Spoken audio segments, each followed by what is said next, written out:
Tonight's showdown isn't just a comedic duel, it's a surgical strike under the glaring spotlights of late-night satire. Jon Stewart dives deep into America's murky diplomacy in Gaza, while Michael Costa untangles Trump's tangled web on abortion with precision. Buckle up for a roller coaster ride of sharp quips and revelations that slice through political facades, revealing the stark realities beneath. The big news today, the world ended! I think. Are we still on? Jon Stewart takes us on a wild ride, comparing a tricky eclipse to America's tricky politics. He jokes with how our leaders play hide and seek with their rules, then shows the tough truths of the long war in Gaza.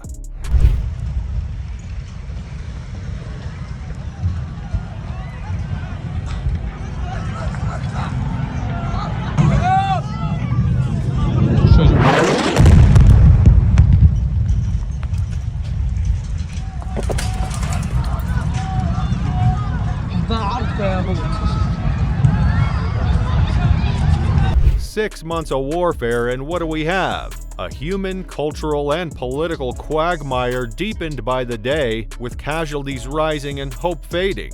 This isn't just a regional skirmish, it's a litmus test for international integrity. And according to Stewart, the results are that America's moral high ground is as shaky as ever. In Gaza is now 6 months old. I think time for a wellness check. But as the war has grinded on, justice is beginning to seem more like cruelty. But not to worry. America, the shining city on a hill, is on the case with our universal values.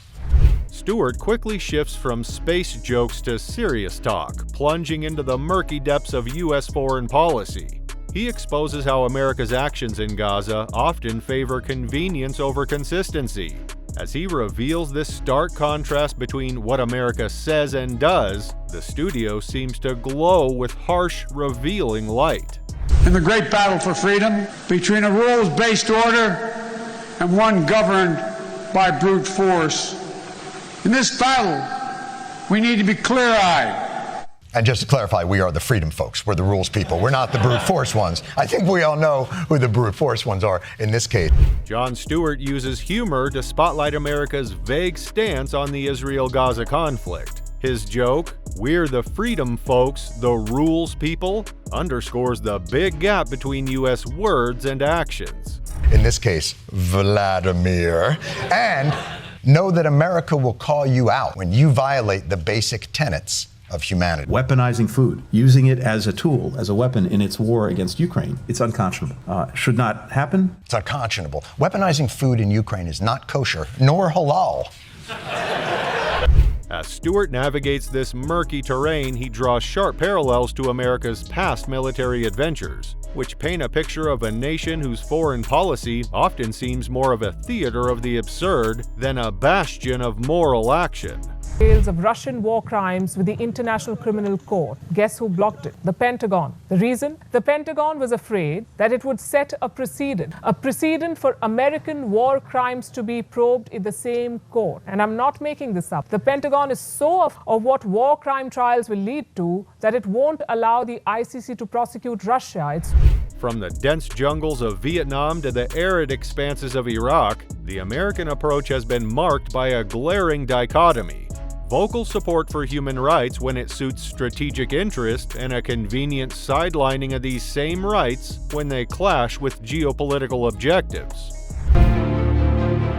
The Vietnam War was one of the most controversial and infamous campaigns in the military history of the United States, and is often remembered for the brutal actions carried out by the U.S. High General Staff, since, of the more than 3 million recorded deaths on Vietnamese territory, at least 2 million were civilians. Much of the blood spilled in Cambodian villages is on the hands of Washington generals, who saw their ends as justification for their means, and dropped tons of explosives, or, even worse, napalm on defenseless towns, schools, and hospitals. Jon Stewart doesn't just talk, he shows clear examples of U.S. double standards. He criticizes how the U.S. slams Russia for using food as a weapon in Ukraine, but barely reacts when the same thing happens in Gaza. Or halal. Sorry if I'm both sidesing this. Speaking of which, there is a literal famine in Gaza caused by the war. I assume America will also consider this unconscionable. Absolutely, we're concerned about that. No question about it. Well, you can't spell unconscionable without concern, or at least part of it, the C-O-N part. You can reuse this. The segment intensifies as Stewart addresses the issue of press freedom, or the conspicuous lack thereof in Gaza. Here, the United States, a self-proclaimed defender of the free press, faces a glaring contradiction as it turns a blind eye to the suppression of media voices by its allies. How about the free press? Ordinarily, we are strongly in favor of free press. We also condemn the Russian government's continued targeting and repression of journalists. You hear that, Russia? We condemn, in no uncertain terms, any repression of a free press. I think you all know what's coming next. Stewart's critique is biting as he juxtaposes the silence against the backdrop of historical U.S. interventions where support for press freedom was professed loudly but practiced sparingly. More journalists have been killed in Gaza in 6 months than anywhere else in the world, and a new Israeli law says they can ban media outlets they consider a threat. So as it relates to Al Jazeera specifically, we've seen the reports. If it is true, a move like this is concerning. Oh, we're concerned again. How about if it's true, we condemn it? By the way, is it true? It feels like you could probably just call someone and be like, is this true? Stewart's narrative is punctuated with historical echoes, reminders of times when the U.S. championed freedoms abroad only when it aligned with other, often more strategic priorities. These moments are not just footnotes in his monologue, but are presented as evidence of a pattern of behavior that questions the integrity of America's foreign policy stance. More journalists have been killed in Gaza in 6 months than anywhere else in the world, and a new Israeli law says they can ban media outlets they consider a threat. So as it relates to Al Jazeera specifically, we've seen the reports. If it is true, a move like this is concerning. Oh, we're concerned again. How about if it's true, we condemn it? Stewart wraps up with a thoughtful look at how these double standards really affect us. His funny yet deep analysis urges us to look deeper into political talk and face the tough truths hidden behind it. He believes diplomacy is more about playing politics than being morally clear. We are urging Netanyahu to be present. What are we doing here? The subtext of all this is America knows this is wrong, but it apparently doesn't seem to have the courage to say it in a straightforward manner. America and Israel both know that you cannot bomb your way into safety. We learned that lesson in Iraq and Afghanistan. Jon Stewart shifts to a serious note, showing us the real losses in Gaza, the lives of everyday people and children caught in the conflict. These are the unseen casualties, often overlooked but forever marked by tragedy. This stark reality, he says, shows the true impact of political decisions. Within the last half hour, the Hamas-run health ministry in Gaza has announced that more than 30,000 Palestinians have been killed in the territory since the conflict began on October the 7th. Well, that number equates to about 1.3% of the 2.3 million population there. Drawing a parallel to other conflicts, Stewart compels us to look beyond Gaza to see the universal tragedy of war. Whether in the bombed-out streets of Aleppo or the razed villages of the Congo, the story is tragically the same. When politics play games, humanity is what loses.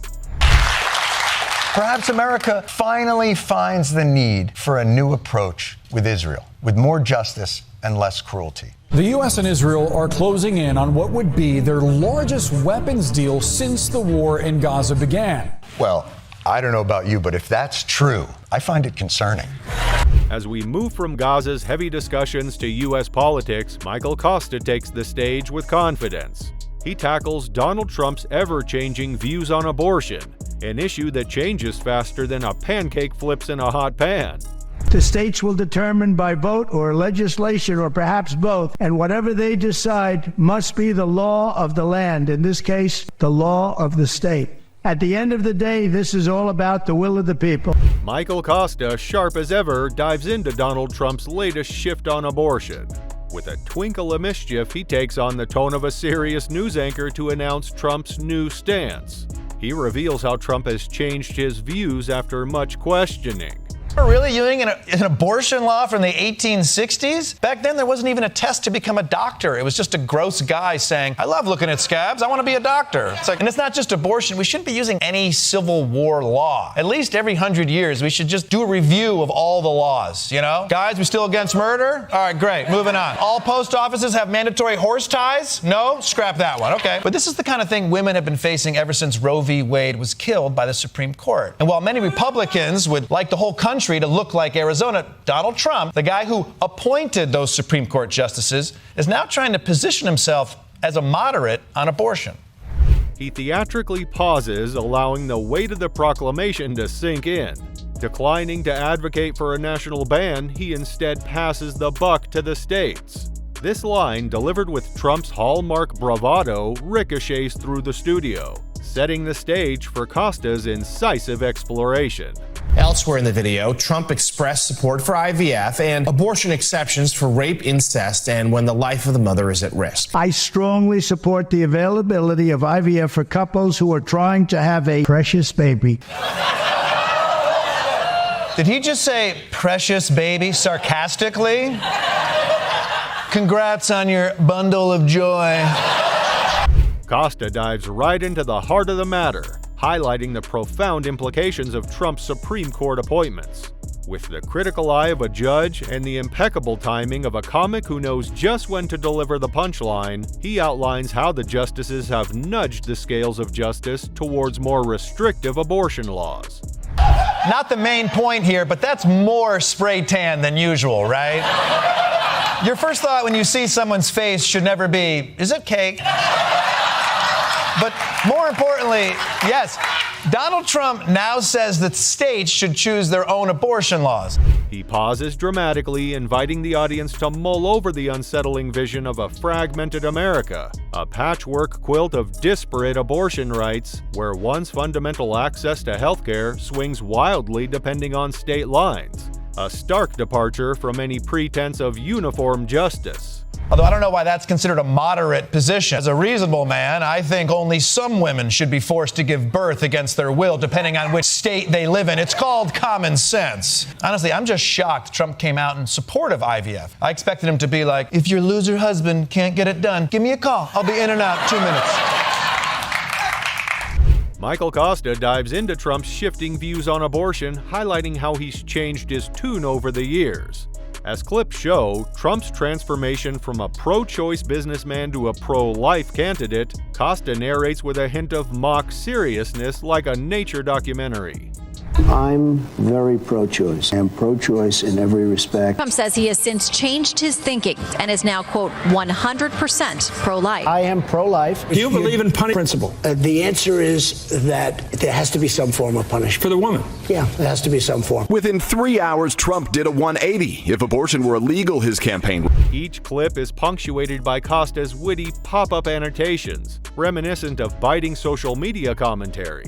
One moment, Trump is seen declaring the need for some form of punishment for women who undergo abortions, a stance he infamously reversed just hours later. Determination. It could be state or it could be federal. I don't frankly care. We're also seeking passage of the 20-week abortion bill. The number of weeks now, people are agreeing on 15, and I'm thinking in terms of that. I know you're opposed to abortion. Right. I'm pro-choice. You're pro-choice or pro-life? I'm pro-life. I'm sorry. Pro-life. The segment goes beyond just making us laugh. It turns into a serious critique of the Republican Party's confusing views on abortion. Costa shows us how Trump's changing opinions mirror a party struggling to match its policies with what people really think. And people claim Biden has memory issues? Trump's like, remind me what my principled stand is on one of the biggest issues in this country. This guy has truly been all over the place on abortion. I feel like his positions change based on which of his kids he saw last, you know? This isn't just a funny act, it's a serious critique with real consequences.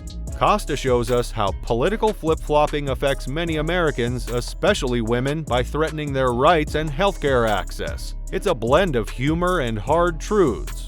Tonight, some Republicans across the country are rhetorically trying to distance themselves from Arizona's Supreme Court ruling that upholds a near total abortion ban. Congresswoman Nancy Mace, a Republican from South Carolina, called it an asinine ruling. From North Carolina to California, Tennessee, Kentucky, Florida, and all the way to the Supreme Court. As Costa wraps up this segment, his audience is not only entertained but enlightened, left to ponder the erratic nature of political promises in a climate where the personal stakes are incredibly high. In his closing, Costa's expression softens, a reminder that beneath the comedy, the issues at hand are profoundly serious, impacting real lives and freedoms. What is wrong with you guys? It's not the worst thing in the world to take a bus to a different state. It's also not the worst thing in the world to just let women have rights, you know? The laughter fades into a moment of reflection as the implications of what's just been humorously dissected settle in, leaving viewers with much to consider about the state of American politics and the precariousness of women's rights in this fluctuating landscape. Migraine, more leeches. Feeling depressed? You can see a therapist. Your therapist is a leech, okay? Clearly, this law has completely thrown Republicans for a loop. They hate the law. They love the law. They don't know what to do. And this is all great news, actually, for President Biden.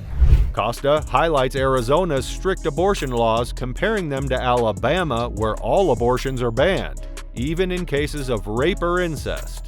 The studio falls silent, feeling the weight of his words. His message goes beyond humor, tapping into the deep fear and frustration many women feel. He previously said this about the 1864 law less than 2 years ago. I'm incredibly thrilled that we are going to have a great law that's already on the books. I believe it's ARS 133603. Wow. Kari Lake didn't just support this bill, she knew its bill number by heart. I believe it's ARS 133603.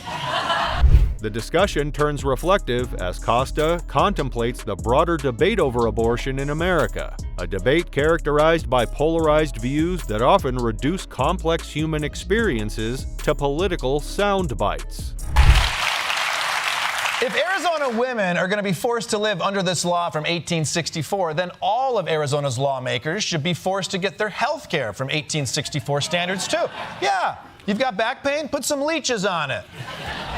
As Costa wraps up, he does so with a call for clarity and compassion in political discourse about abortion.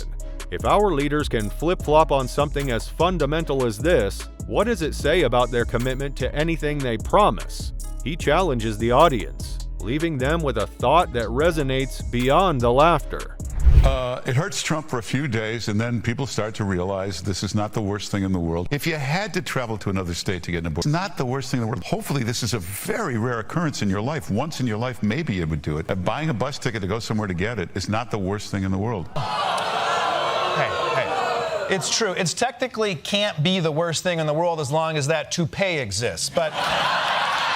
Tonight's segment, while peppered with Costa's comedic jabs, serves a dual purpose. It entertains and enlightens, reminding us of the power of satire not just to amuse but to critique, to challenge, and to catalyze conversation about the pressing issues of our time. It's not the worst thing in the world to take a bus to a different state. It's also not the worst thing in the world to just let women have rights, you know?